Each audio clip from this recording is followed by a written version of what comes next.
Nice to have you in the podcast room today. Why, thank you, Mr. Podcaster Voice. Mm-hmm. Your podcast room is very hot. It's very hot. It is, now that you're here. And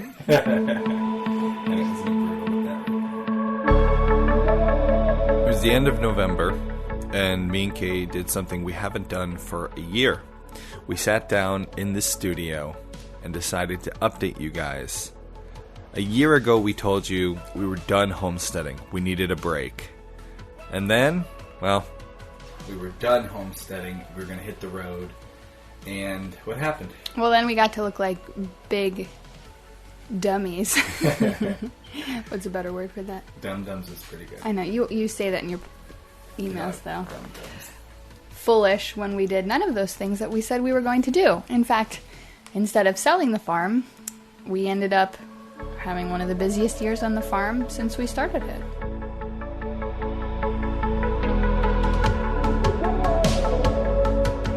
It's true. This has probably been the busiest year on our homestead since the beginning. We did some huge infrastructure changes. We raised more food than we've ever raised. And we got a cow. What happened? Why did we go from wanting to quit to doubling down and doing more than we ever have before? Find out in today's episode of Homesteady.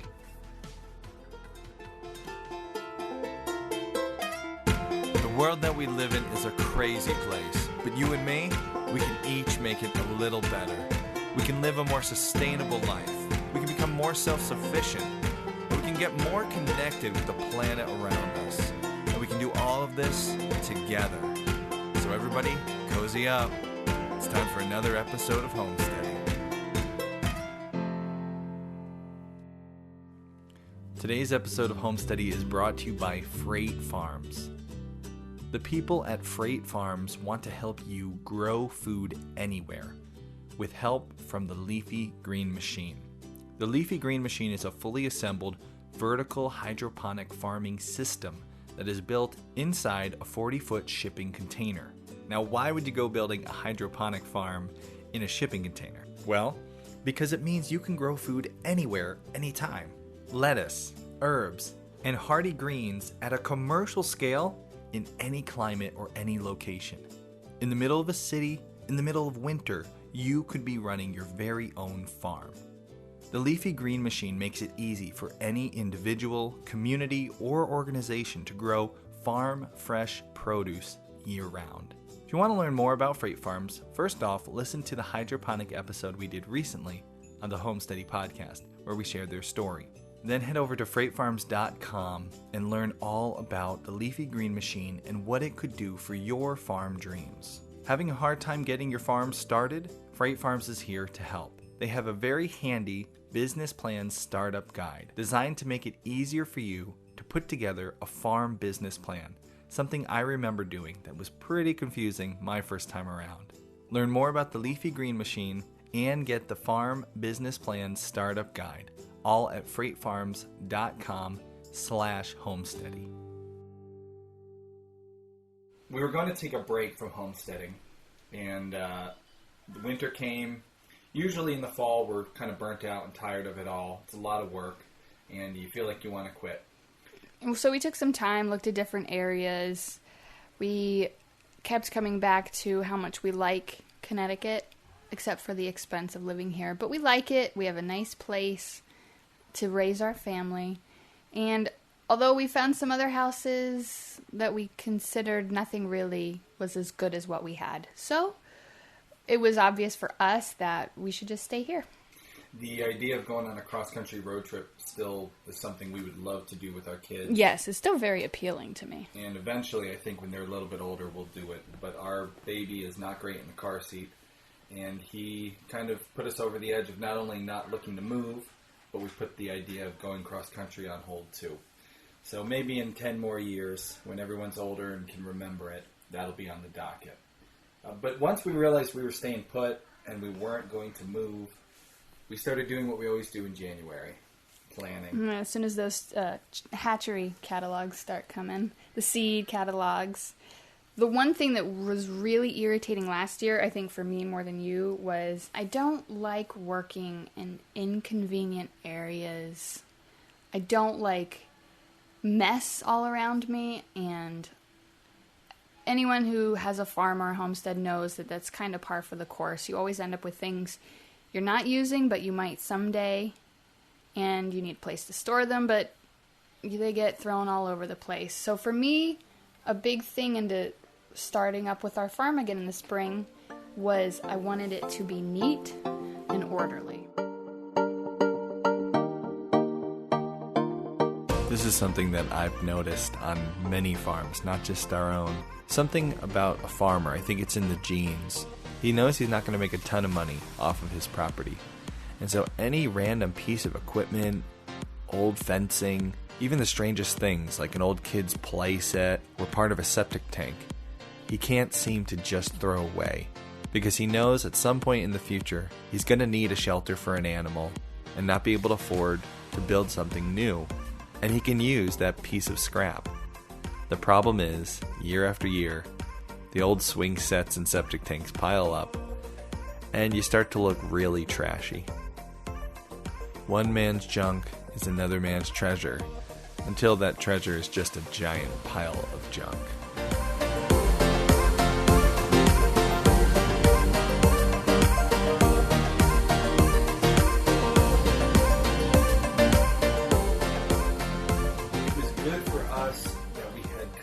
Moving, because listing the house meant we had to get rid of a lot of junk. Things that over the years I had kept. Oh, maybe we'll use that old wrangled fencing. Oh, maybe we'll use that weird plastic tub. We had gotten rid of that because of listing the house. So the farm already was cleaned up. We said this year, instead of getting a whole lot more animals and trying to do a whole lot of new things, this would be the year of form and function. That was your battle cry this year. That was my battle cry. For form and function! I love me some alliteration. So we were going to make sure that everything we did on the farm, anything that I built was going to be built right. Anything that I put together would look nice. We would improve how things worked on our farm. And we wanted everything to have a purpose. So the goats were sold. So we did. We started planning for a much bigger season. And at the same time, you started thinking about bringing on one new animal to the farm. Just one new animal. Just one. An animal that would be, say, easier to fence than a goat. Yeah. And would maybe provide a little bit more than a goat. Just one giant animal. Kay has been trying to do the homestead dairy thing for the last 4 or 5 years that we've been here. And we did a lot. We dove into the goats and just never panned out. Because they're I'm going to just beat that and leave. No. Yeah, we've been through this before. They're good for people. Goats are good for some people. With our property and our fencing issues, they were not good for us. Mm-hmm. So this, we started talking about in the early part of this year, so January 2017, that maybe I could start researching into dairy cows. With the idea that she would do a lot of research and we'd take the next year for form and function. The next 2 years, and Aust really and get said. The farm ready so that, we had the infrastructure in place before a new animal showed up. So this year, no new animals, just form and function. But she could do her research, as much research as she liked. You know how that turns out. Anytime your significant other says, sure, go ahead, do some research. Yeah. I'm a weak man. Coming up on Homesteady. With the idea that we'd be getting a cow into that barn, we knew that we would need to be able to get deliveries of hay year-round. We needed a road to the barn. We needed to be able to plow that road. And the barn itself needed to be easier to clean because a gravel or dirt floor is just a nightmare when you got a lot of nasty hay. So we spent the early part of the winter was very mild, so we got to work right away. We covered this entire project over at the Homesteady YouTube channel. If you're not following us on YouTube, by the way, you really should be. We're doing 3 videos a week right now, and not all of that content makes it here on the podcast. So if you're not following us on YouTube, you're definitely missing out. Head over to YouTube and search Homesteady to find our channel. In this video, we covered the big machine arriving to the property. What, baby? Can I hop in? All right, you can go up and see it. Yeah, you can go up and see it too. There you go. Oh, up you go. Just don't turn anything on. Climb in. Don't turn anything on, okay? Is that me? What do you think, girls? Good. You like that? Yeah. Thumbs up? This is a giant excavator. It's my dad's 210 Hyundai. It's a, look, I mean, just look at the size of this bucket. This bucket is as tall as I am. We're gonna take this giant excavator, we're gonna head to the back here, and we're gonna put a new road in on the homestead, on the farm here. A road backing up to that barn, because remember, if we get a cow, we need to get hay deliveries to that barn throughout the winter time. We might want to deliver round bales of hay. And even if we don't, I just want a road to the barn, because all your barns should have a road to them for deliveries of whatever you need, animals.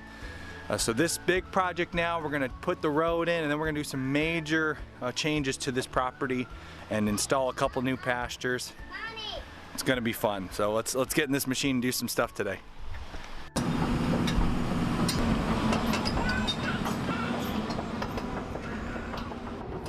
Did you catch that? Yeah. If we get a cow, remember that. I jumped in the machine and I got to work. The big machine's arrived. We need to put a road from that barn all the way to our existing road. We're gonna do it with this giant machine. All right, I'll be right there. So watch as we're gonna clear our path first. We gotta move that big old boulder right there. And then we're gonna dig out a lot of this earth. I gotta set the transit up to make sure we're digging at the right height. And then we're just gonna excavate, cut in our road. We might have this road done today, one day. Easy. Easy with my hopes. They're fragile. Oh, I know. That's not a plan, that's a hope.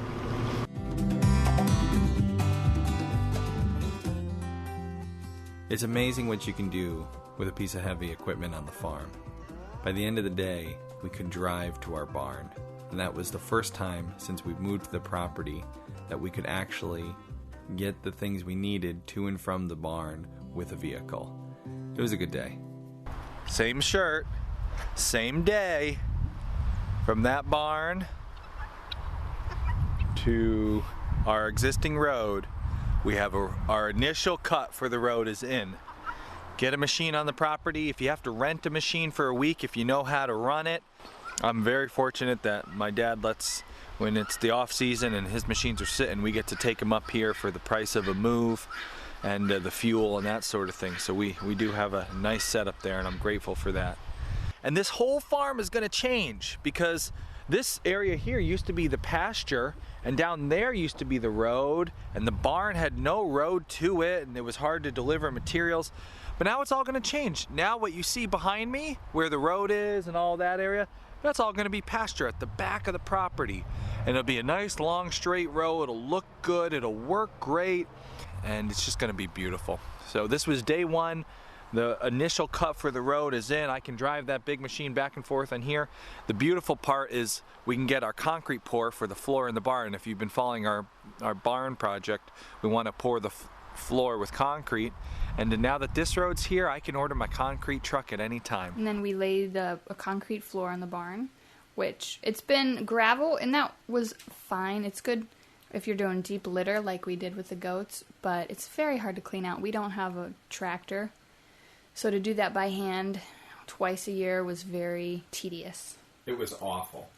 I broke so many pitchforks diving into that pile of heavy hay. Concrete floors are much easier to keep clean. And we've learned this. This is one of the big lessons we've learned over the last couple of years.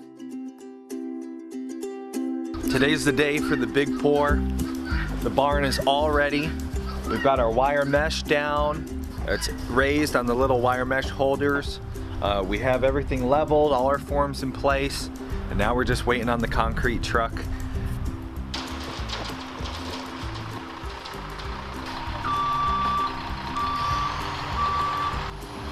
Don't micromanage. Here.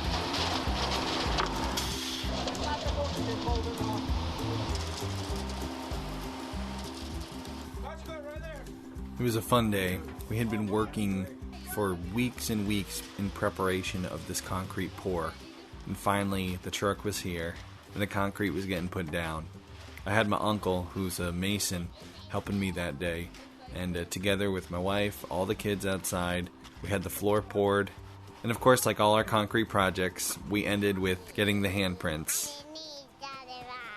What should we put in front of the barn? Our handprints. We did that in the pig pen. So that barn was totally ready. We got an insulated concrete floor, road cut in, and we decided, let's put it to use. So, because we weren't getting a cow for a few years, I decided we could use it for pigs this year. Normally we get pigs in May because we have a 3-sided shelter for them, and any earlier than that, and it's too cold up here for pigs, the 8-week-old piglets to be outside. A couple of years back, we had a batch of pigs get pneumonia, and that was scary, so we didn't want to risk that. Yeah, and that was in May. It was warm, but because of the fluctuations in spring around here, they got sick. So this year, having the barn, we decided, you know what, let's do it. Let's get pigs earlier in the season. Which was in April. Yeah, April, because it'd be nicer to be done. I know hunting season's coming in the fall. I had the idea that I could be done nice and early. So we did. We got the pigs early. The weather this year was awesome for raising pigs. It was very mild. It was not a cold winter, and it was not an overly hot summer. So the pigs put on weight really just amazing. Biggest pigs we've ever raised. The great weather for growing pigs combined with this awesome feed that we're getting. We're buying our feed from Stonehouse Grain. They're in the Hudson Valley of New York. They grow, grind, mix all of the ingredients to the pig feed. All locally grown, mixed right there on the farm, and then you just go and you buy it by the ton. And it's a very fine mix, so there's no whole seeds in there, which means the pigs can utilize every bit of it. They grow fantastically on it. When I took the pigs to the butcher, I actually had to bring some of the feed because the pigs were going to be there for 2 days before they were ready to be processed. So I took some feed, and my butcher has actually raised animals in the past. He has so much experience with raising animals, and then obviously, the butchering side. He was really impressed by the size of the pigs. He said we'd never brought him nicer pigs, but he was blown away by the quality of the feed. He actually said you could tell by the pig's poop. You looked at the poop and there was no feed in it. He said that pig poop was actually just pig poop. There wasn't feed passing through the body. It was easily digested by the pigs, and you could tell because this year's batch of pigs was 100 pounds heavier than our best pigs previously.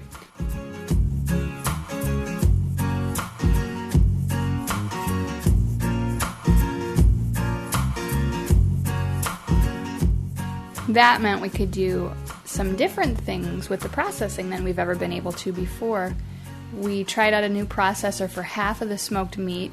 We got some nitrate-free bacon and a lot of flavored bacon. So we got 4-pepper, chipotle, garlic, the cinnamon. Apple, yeah, it's like cinnamon toast crunch bacon. It's amazing.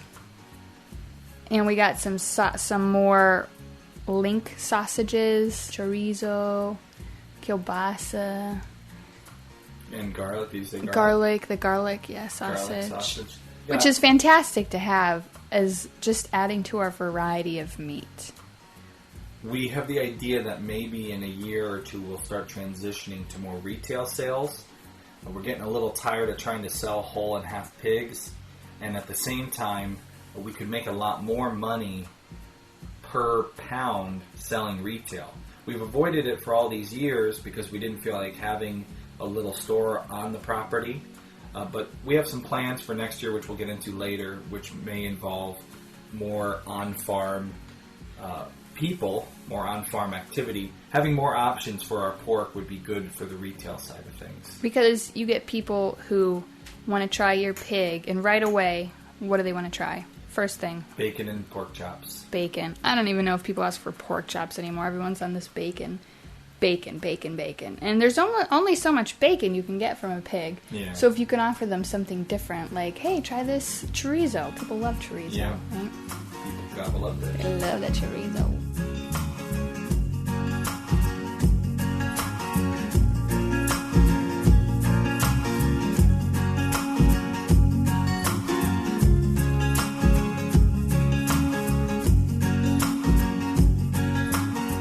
So we have freezers full of pork, which, by the way, if you live near Connecticut and you'd like to put in a pork order, we happily take some bulk orders right now. We have tons of pork in this freezer. And some really fancy bacons and sausages. Try the cinnamon bacon. Email me, Aust, at This Is Homesteady, and we'll talk. We'll make some bacon. We tried something new this year. All these last few years we've been hearing, you got to do Red Rangers, and you got to try the Rainbow Rangers. And people have been asking us, hey, what about those Rangers? We've been raising Cornish crosses for the last 5 years. I've honestly never had an issue with the Cornish crosses. I like how they grow. I like the finished carcass. We've never had the mortality that I've read other people have had. Maybe because we're in a more temperate climate. We start them earlier in the spring. So by the end of spring, when it's really getting hot, we're butchering them, which has always worked out well for us. We let them free range. They do great. Yeah, we really have enjoyed Cornish crosses, but people kept saying, hey, what about the Rangers? We figured, you know what, for the sake of some good content, let's try the Rangers. So we ordered 25 of them.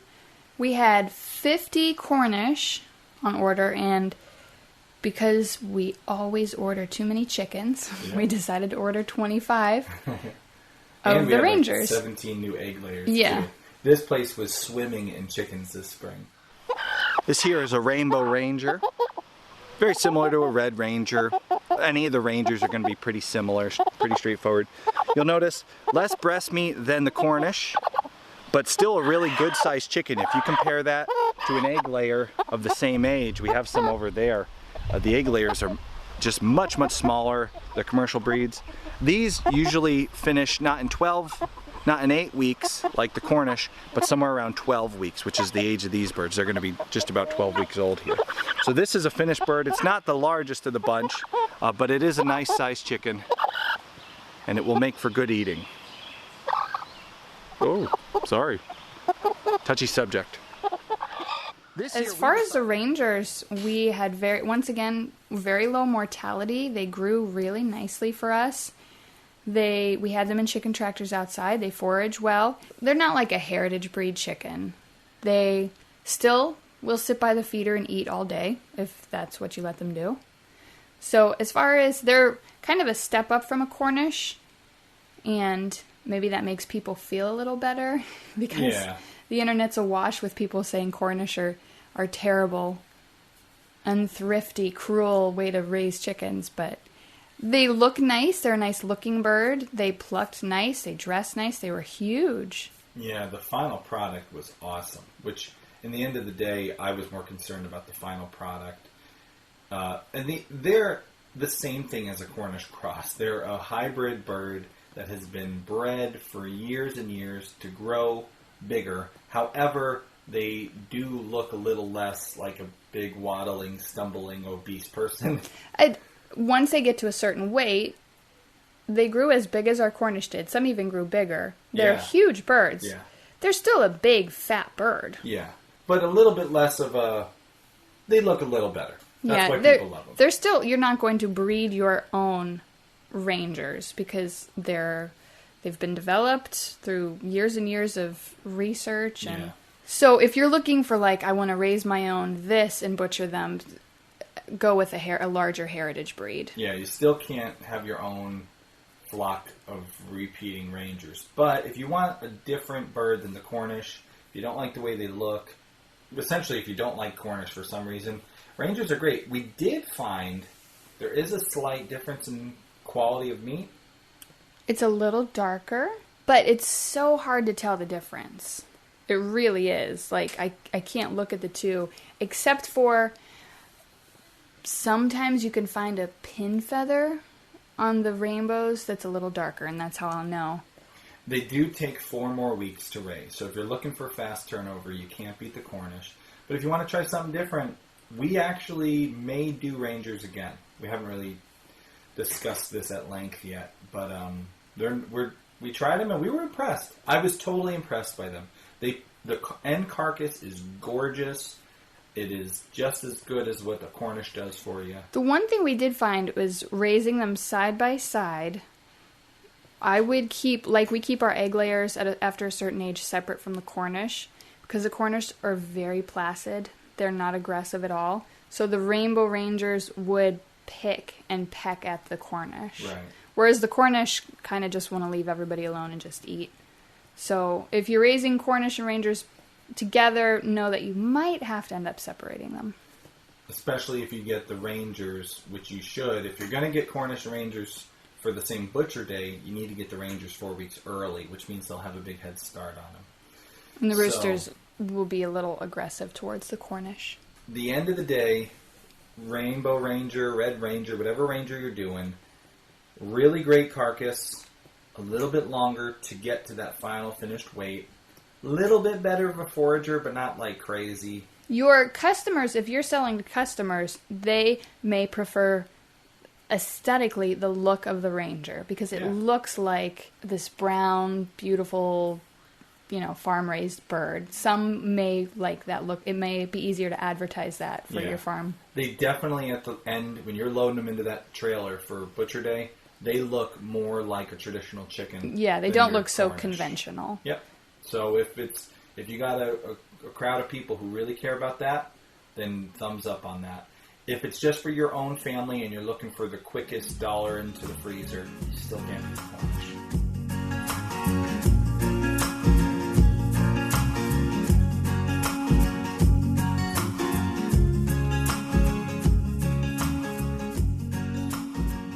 In just a minute, we're going to share with you the experience we had with raising turkeys this year, and what is probably the funniest part of this episode is coming up. But first, I just wanted to take a minute to say thank you to the Homesteady Pioneers. We can't do this show without you. If you would like to be a Homesteady Pioneer, it's $5 a month right now. In return for $5 a month, helping us to produce this show that you love and that you listen to, you get bonus episodes of the podcast, and we have a really cool new feature. So the minute you become a Pioneer, the first $5 you give us, you gain access to the Pioneer Library. If you click on the podcast tab up at the top, you'll be brought to a section where you have access to bonus episodes of this podcast, not available anywhere else, just to the Pioneers. Now, previously, you had to go and find each one of those episodes and listen to it streaming from our website. But now we have a really handy one-click download feature. So click on podcasts, go to the top of the podcast page, and you'll see a little message from me saying if you want to download every bonus episode of this podcast, click here. You'll be directed to a Google Drive folder, which is protected for only you Pioneers, and you'll be able to download 20 new episodes of this podcast. Boom, one click. So if you want to have 20 new episodes of Homesteady to listen to, and of course, all the new ones we make in the next year, head on over to thisishomesteady.com. Click on Pioneers at the top. Become a Pioneer. We cannot do this show without you guys. Thank you so much.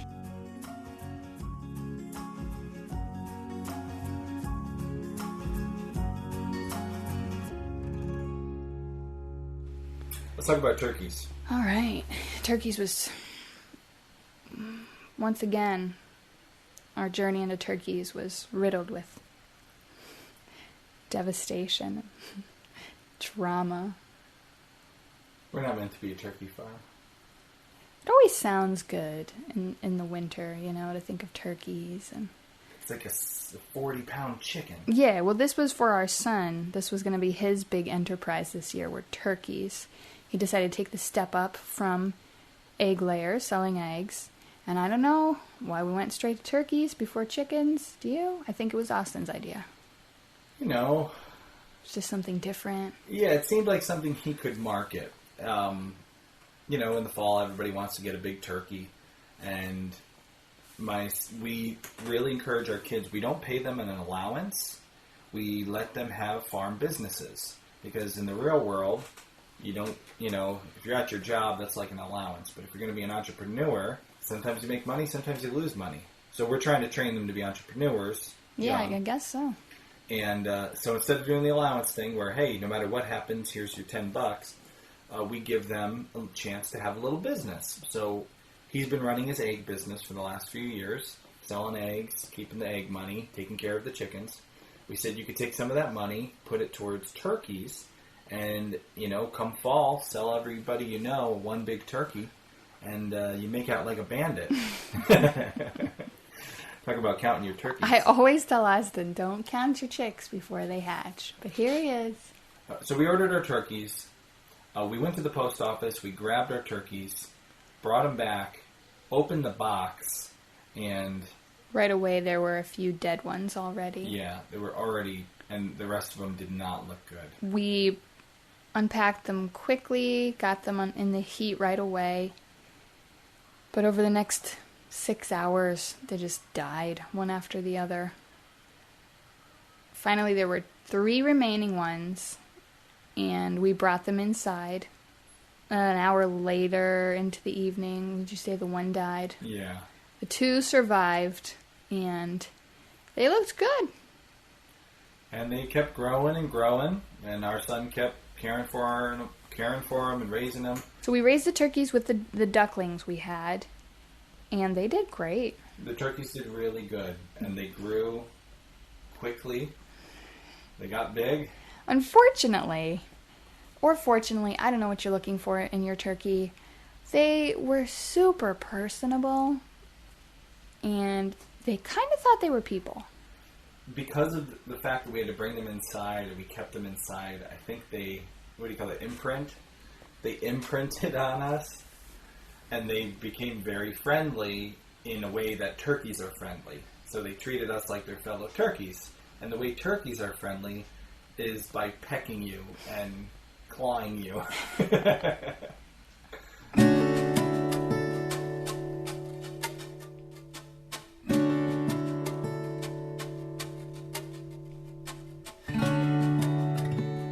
So as they got bigger, the female turkey became nicknamed Peck because she would come over and peck at shiny stuff. Anything shiny, diamond rings, pedicures. We'd have guests and be like, nope, don't wear sandals.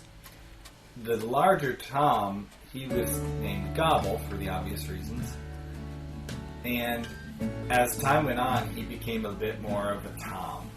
He wasn't a Tom, he was a Jake. He still is a Jake. So why? Because he never got it on? Well, no, it's, a year-old turkey's a Jake. Oh, he's almost a Tom? So he's getting there. I don't know if we'll let him get there, though. So anyway, Gobble, the male, got really big, and then he started getting... Aggressive? Aggressive is the right word to say. So obviously we have our 4 little kids in the yard running around, and this big Tom turkey started walking over to him. And he's a commercial breed of turkey, so he's not very athletic. So we weren't too worried he was going to really hurt anybody.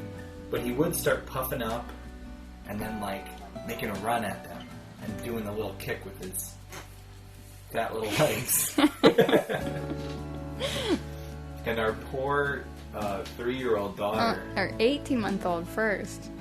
Oh, did he get hit first? Yeah, remember? He got the scratch. Oh. So first he went after our little guy, our 18-month-old, posturing, puffing up, and, scratching his feet. He got him. He actually scratched him. Poor little guy. And that caught us off guard because we didn't, he hadn't done anything like that before. But now we knew, okay, let's keep him away from the little guy. So we have been, but now our 3-year-old daughter, she's never been hurt by the turkey, but she is petrified. Because, kids are afraid of roosters, especially if you have a mean rooster. Imagine a rooster when you're 3 years old that's as tall as you are. It's like this giant chicken running at you and puffing up at you. It's a monster of her nightmares. And he's not fast. He's really slow. We'll be at the house. We'll come home from our friend's house at night. The turkey is in the coop, at the back of the property. Locked away. And she'll be like, Daddy, hold my hand. I'm afraid of turkey. He's always waiting, ready to attack. The ghost in the darkness. That'd be a great movie. We should make a skit. I might do a little. I'm definitely going to do a trailer for a movie here. What would the movie be called? The Ghost in the Darkness is so good. That was a movie already. I know it was. So That's why it's so funny. And Because they were wasn't that hunting about for a the tiger? The lion. A lion? I love that movie.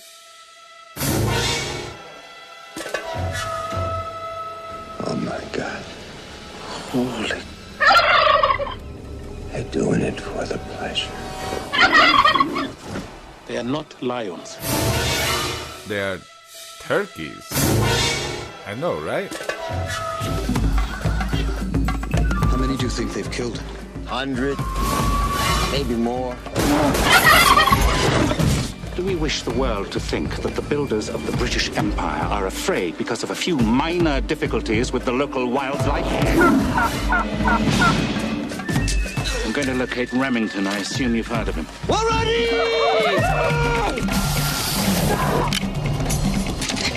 Shoot them!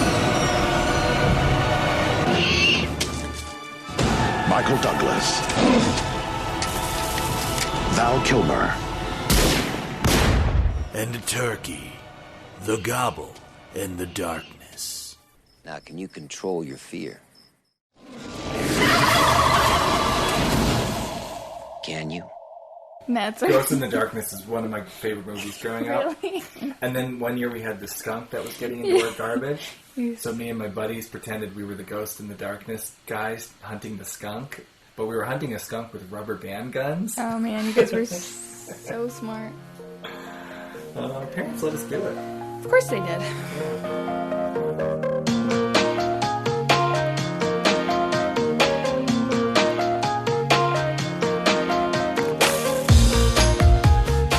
The kids do the chicken chores. It's their chickens, their eggs, their money. And so they close the birds in at night. And I think Peck got somehow the door closed before she was in. And the next morning we just found feathers. So Peck didn't make it. We still have Gobble. He is a giant now. I've been meaning to butcher him because my poor little girl is terrified. That's probably going to be, by the time you hear this podcast, that probably will have been done, and that's probably a video that you can see in the YouTube channel. So if you want to see Gobble meet his demise... You don't enjoy killing, do you? Then why do it? Because I've got a gift. and see what we do with all that yummy turkey meat, head over to the YouTube channel and type in turkey in the Homesteady YouTube channel. Or click on the thisishomesteady.com. Check out the blog post. We'll have it embedded in there.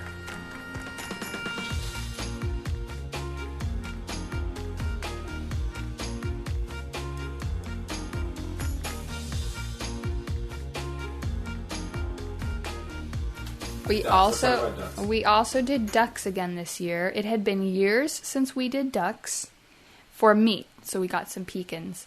We didn't do them since the first time because there's no one around here that butchers ducks, and they're notoriously difficult to butcher as far as plucking goes.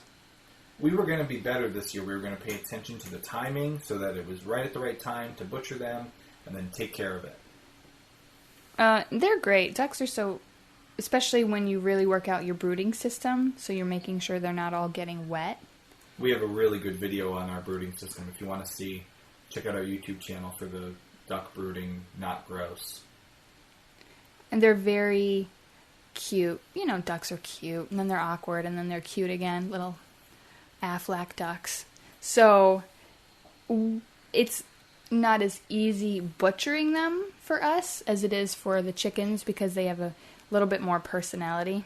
We've had a duck episode before where it was described as, like... Back last year when we did our duck episode, I was talking to my good friends, Joe and Lauren, about ducks and the difference between the duck and the chicken. And they were explaining why they prefer ducks. For me, I'm not making a lot of money off of the animals, so I have to just enjoy them. I just enjoy watching them. I think they're hilarious. I get the duck eggs as a benefit, but I like to watch them. Jack, our 3-year-old, gets attacked by the chickens every time we go out. The ducks have never attacked him. Yeah, I just like having them. He likes to feed them and play with them. Yeah, so, okay, imagine a chicken's pecker Oh, don't even. Okay, They're called beaks, Joseph. I had to say that. Because Why it's would so you true. do that? Okay, all right. Okay. You know I'm leaving that in. Yeah, I hope you are. All right, so anyways. no. So like if you imagine. I want to make a bumper sticker. Imagine a chicken Imagine. specker.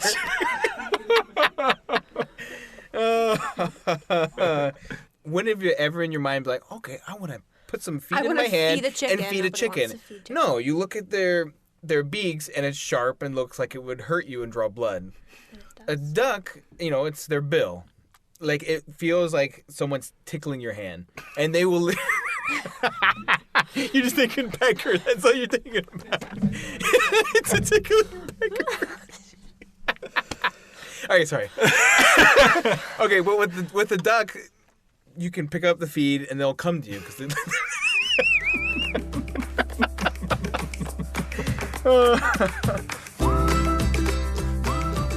Got those Peckers. Yeah.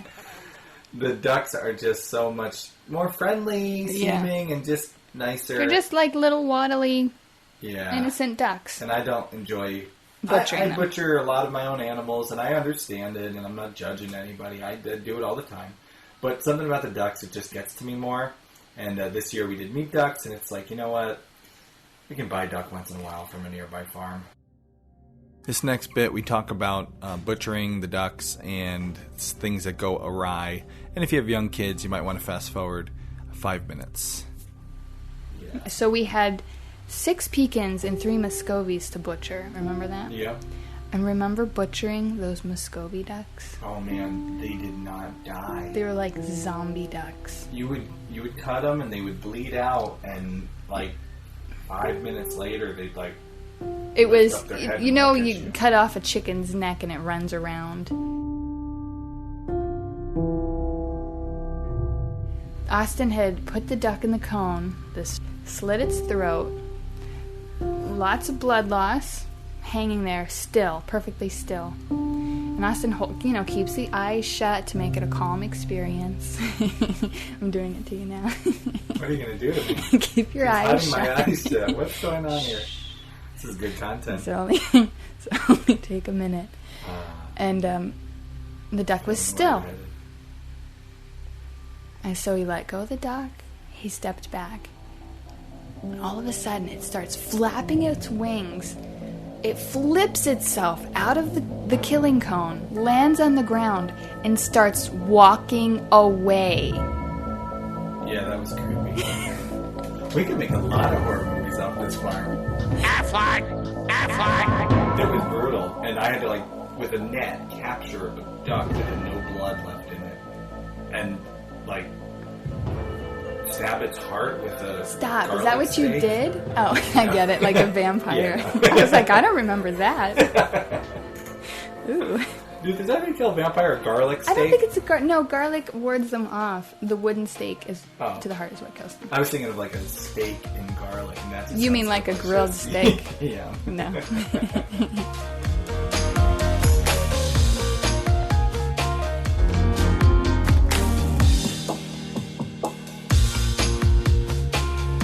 Yeah, I don't think we'll do meat ducks again. I love having a duck, but I hate butchering ducks and the process and actually killing your ducks. All in all, plus we learned this year I'm allergic to duck eggs. Oh, we should mention this. We had a fan who wrote us and told us after our duck episode, hey guys, I loved your duck episode, but I'm allergic to duck eggs. I went back and found this letter. It was a letter from Nathan back in 2016. He wrote me and told me the story of his family. They had chickens, they wound up getting some ducks, and they were so pleased when the females finally started laying 1 egg per day. They were more reliable layers than the chickens.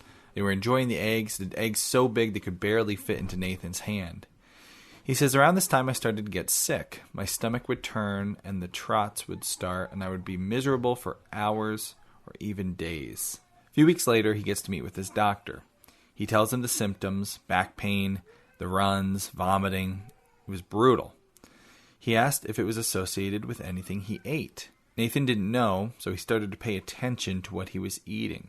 He was losing weight. The pain was enough to wake him up out of a dead sleep in the middle of the night. It was really bad.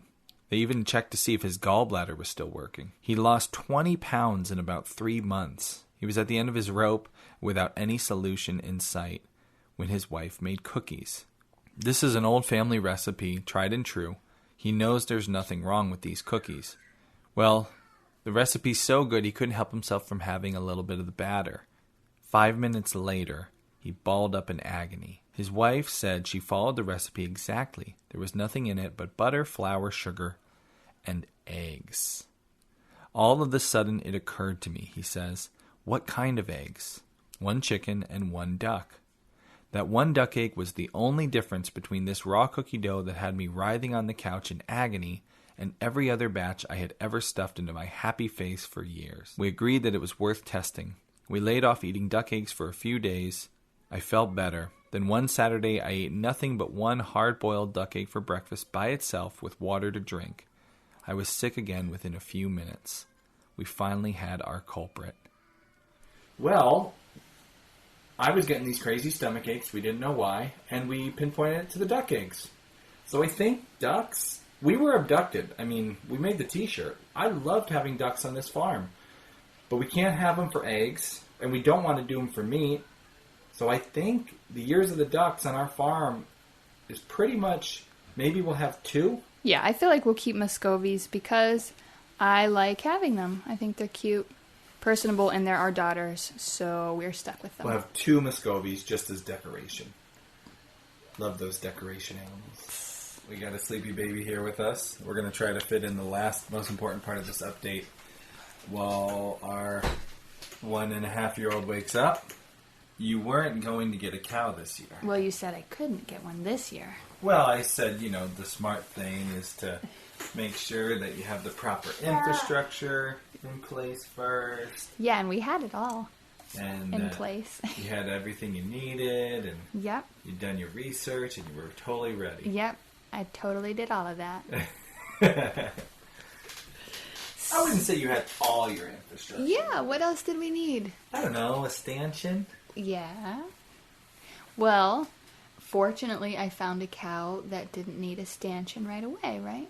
The floor hadn't even been poured in the barn, and you were like, so, I got this cow opportunity. Cow opportunity. It was such a good deal. It was too good to pass up. But I asked the lady if I could bring her home in a dog crate, and I don't think she liked that. I didn't know how big a calf was at that age, but I guess she was a little bigger than the dog crate size. So she's like, maybe she's not the right cow for you to start out on. But we finally decided that maybe a cow would be the way to go that was already trained, so we could be able to, if we got a bred cow, be able to be milking sooner rather than later. We had been, you had been doing a lot of research on this, and I was pretty clear. I wasn't interested in getting back in the dairy game. I had been burned enough. But over these last, this is our 10th year of marriage now, I'd always had plenty of hobbies, and hunting and fishing and the outdoors and all these things that keep me busy and occupied. And you, all these years, have been taking care of our babies and raising these babies. Not that I wasn't involved in that, too. But you didn't have anything that you were involved in that was just you time. And so I was not interested in getting back into dairy, but I was totally interested in you having a hobby. And so I kind of said, you know what? This is up to you. If you want to get it, do the research. And you did. You researched, and you came to the conclusion that it would probably be best for you to get a full-size cow. Well, not a large cow. We're not set up here. We don't have the space to have a couple of Holsteins running around or anything. And we did a lot of cow field trips. We went to see a lot of different cow operations. We went and we saw mini Jerseys. We saw Dexters. Oh, yeah. We saw Devon Cross. We saw Holstein. So I was pretty sure I wanted Jersey milk, Jersey cream, and the size of a Jersey. Yeah, I really like the size of the mid-sized Jersey or the heritage-sized Jersey, which you were looking at. We went and visited a farm up the road that had mini Jerseys, and I really fell in love with them. They were really nice animals. But you definitely sold me when you started talking about the difference in the milk. When you started explaining, you know, Devon versus Randall versus this or that, you never know. When it comes to cream, you can't beat the Jersey. Mm-hmm. I'm thinking to myself, we're going to do this home dairy. We want more than milk. We want cream, butter, yogurt, all these things that with a goat dairy we couldn't do. And my thought was if we were going to get back into this, if we were going to go through all the work to get a dairy operation going again, you got to have the cream. Yeah, so we focused on what we wanted. We really wanted cream. And the Jersey was for us. Found a farm in Virginia who I was talking with. I really liked how everything was tested and guaranteed free of diseases. Their herd had been free and closed. So we ended up going with them, Misty Morning Farm in Virginia. And they delivered our cow, Ladybug, in May. You decided on Ladybug. Tell us a little bit about her, why you went with her. Because she was budget friendly. If you've ever shopped for a mini Jersey or a small Jersey, you know that finding a bred mini Jersey from a disease-free herd is very expensive. The farm up the road from us is asking around $6,000, which for us is much more than we would want to invest in a cow, especially for our first time. So the farm that I was speaking to, Faith told me she's not a mini Jersey, she's a small Jersey, and she is blind in her left eye. She had pink eye as a calf, and she ended up going blind in that eye. So knowing that we had experience with farm animals, I've had horses when I was younger, knowing that we were experienced with them, that made her comfortable enough to have the assurance that we would be able to handle Ladybug. She's been great. You can't even tell she's blind in that eye. She's not super spooky or anything. Once in a while she'll kind of turn her head if she doesn't see you there and bump you, but that hardly ever happens. She's been perfect for us.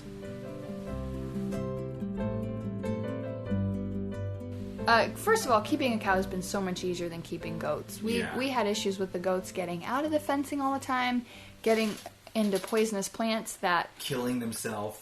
For us, our woods are surrounded. Our property is surrounded by other properties where they're full of poisonous plants. So if the goats get out, which they insist on doing all the time, they could get poisoned and die, which happened a couple times. Goats are impossible to fence.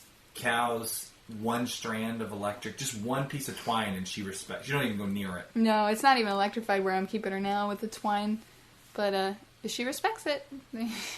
We did have a scare early on. The second day she was here. Day 2 of owning this, we had her in the barn, and I walked out in the morning, and she was on the wrong side of the barn. And we were still just getting used to dealing with a cow. So to walk in, open the doors, and right there's a cow face at me. I was terrified. I was like, what happened? Well, she popped the gate off of its hinges and had eaten the feed that had been left for her. And we didn't remember, all right, how much grain was here, how full was this bag. We had a camera installed in the barn, and we were reviewing the footage, trying to figure it out. We just couldn't tell, so we were really worried.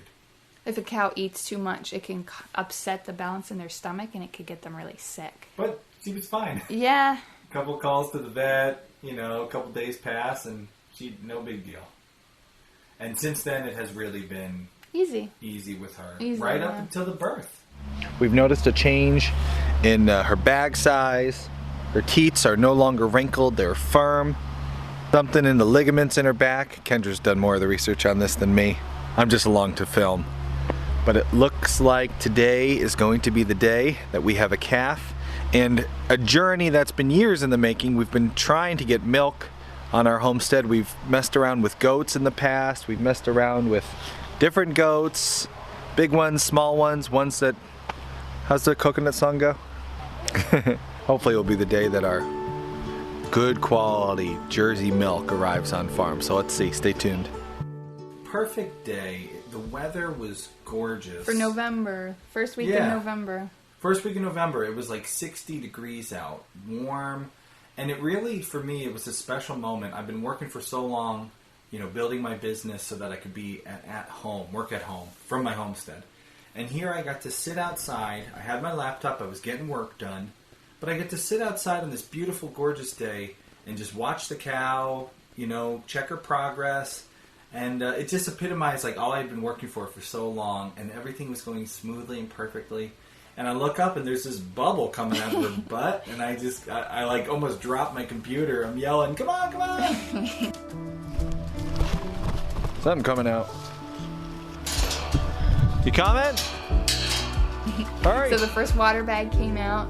We rushed all the kids out to watch. We were all sitting there watching as she pushed and pushed. And we saw the little hoofs, and that was a relief because then I knew the calf was presenting right, and I wouldn't have to go in there and try to move the calf to have it. We're getting really close here. Easier. The water sack's passed. We're seeing milk come out. Gonna be a calf here soon. We really were hoping for a heifer because of the obvious reason. Now you have this cute little calf on the farm, and if you have a heifer, well, now you can raise this calf up for your own herd, keep growing your herd, get her bred, have more and more, and you don't have to think about, all right, we got this cute little calf that we're going to turn into, steak. But we didn't want to get our hopes up too much, so we kept calling it him. Before it was born, we said, well, when the calf comes, we'll have to put him somewhere, him. So the calf was out, and I pulled the goo off of her, and I checked. There it is. It's breathing, folks. It's alive. It's breathing. Good girl, Ladybug. Should I quit right now? It's a girl. It's a girl.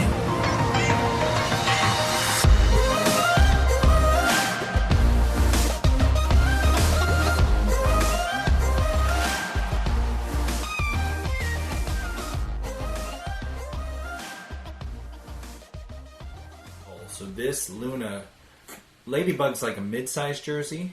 Yeah. This heifer is going to probably wind up measuring up as a mini Jersey. So we'll have a mid-size and a mini. Because her mom, I have to get her registered. Her mom is Ladybug, so we were going with the bug theme for the name.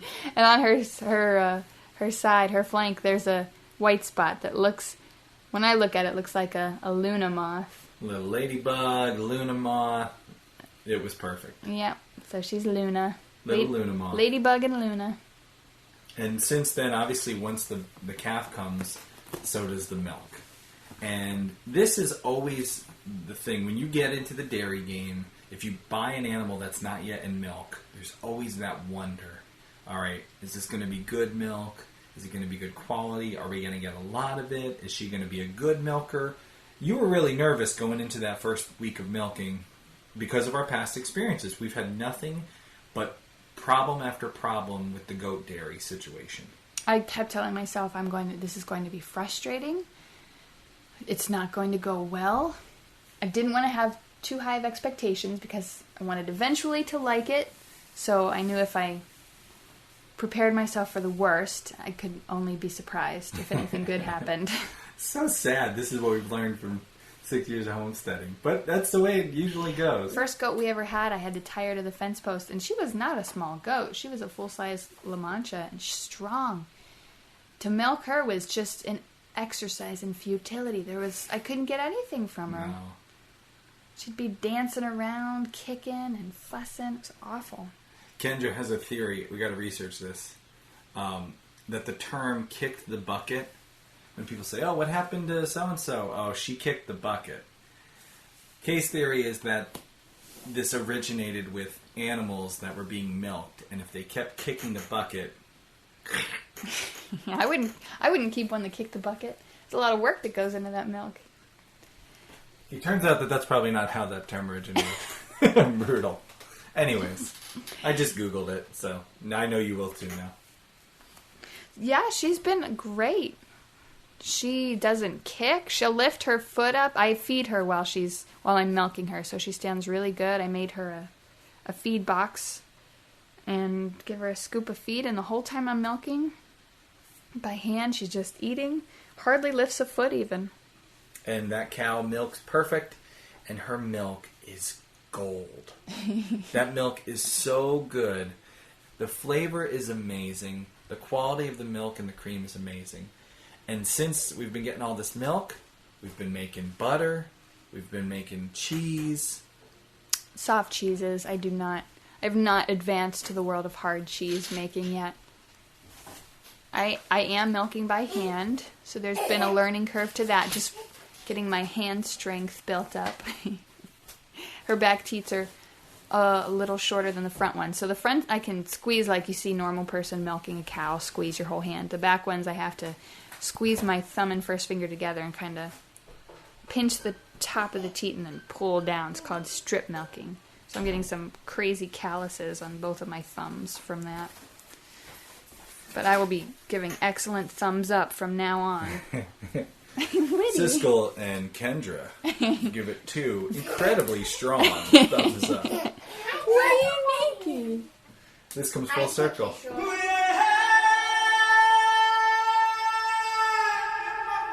From the studio that brought you The Ghost in the Darkness comes the sequel about a turkey so fearsome it would strike terror in children. I was there.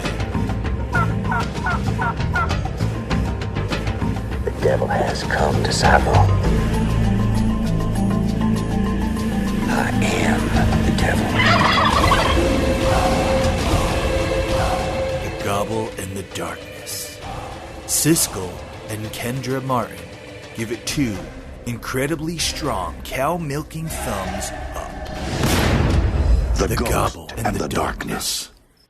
Coming to theaters this Thanksgiving.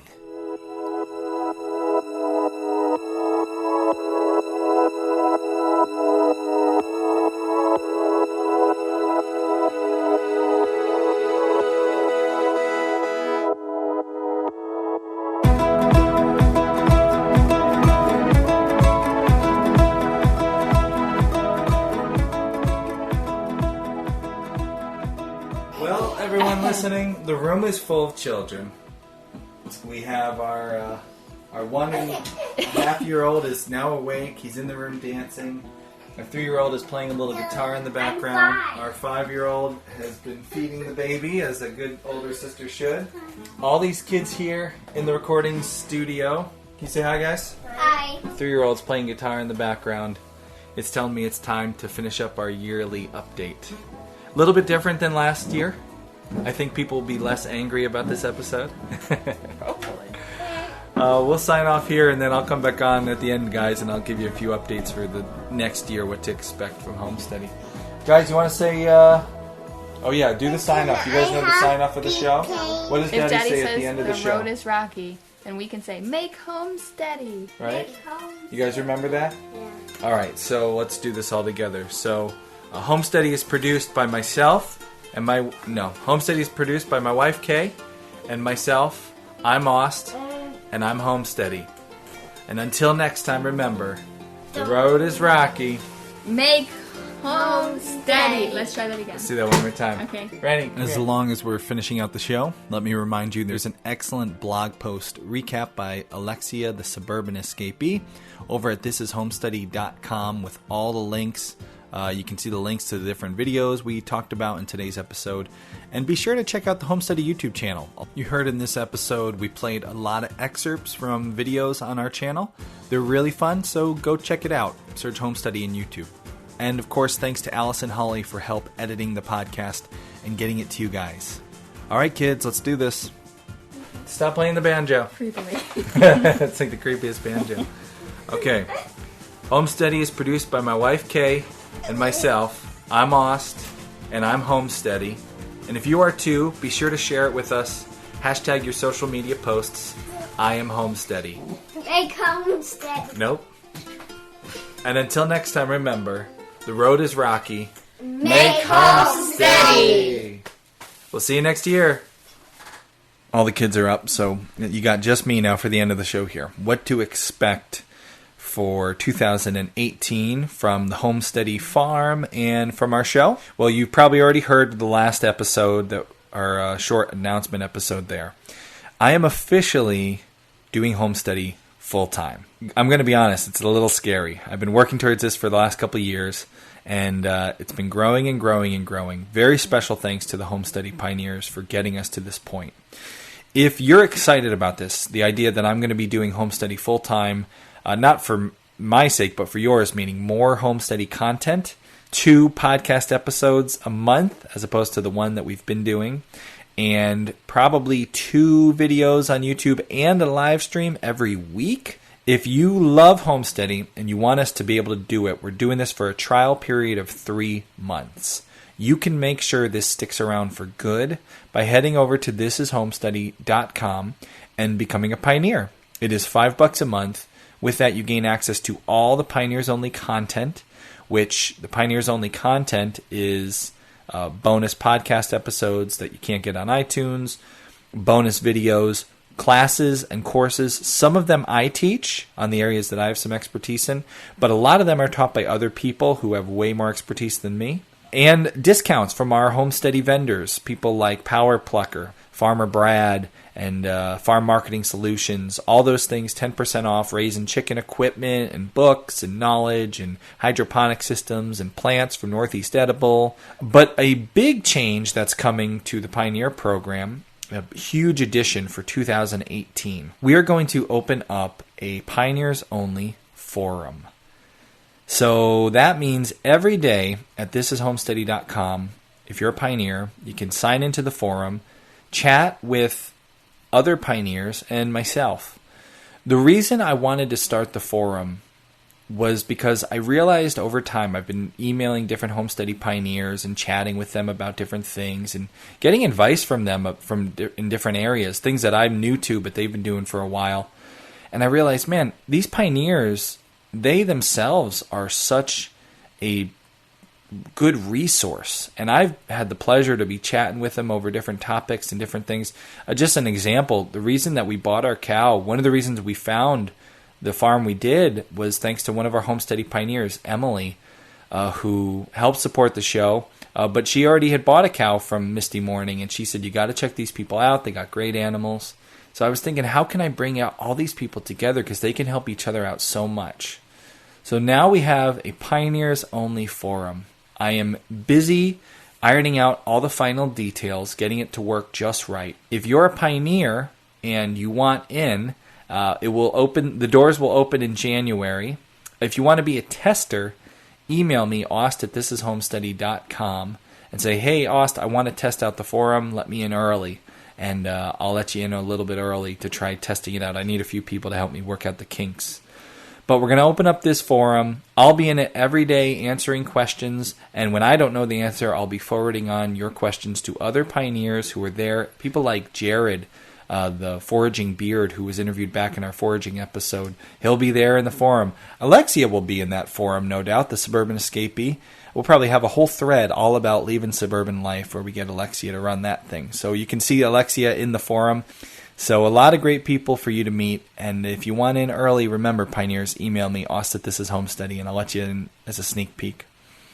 We'll get Accountant Mike in there in the forum for some Q&As, help you out with some of your farm decisions. It's going to be an incredible resource, and I'm really excited to dive in, spend time every day talking with you Homesteady pioneers, but most importantly, bringing you guys together because you'll be able to help each other out way more than I alone ever could. If you want to join us for this fun, become a pioneer now. It is only $5 a month.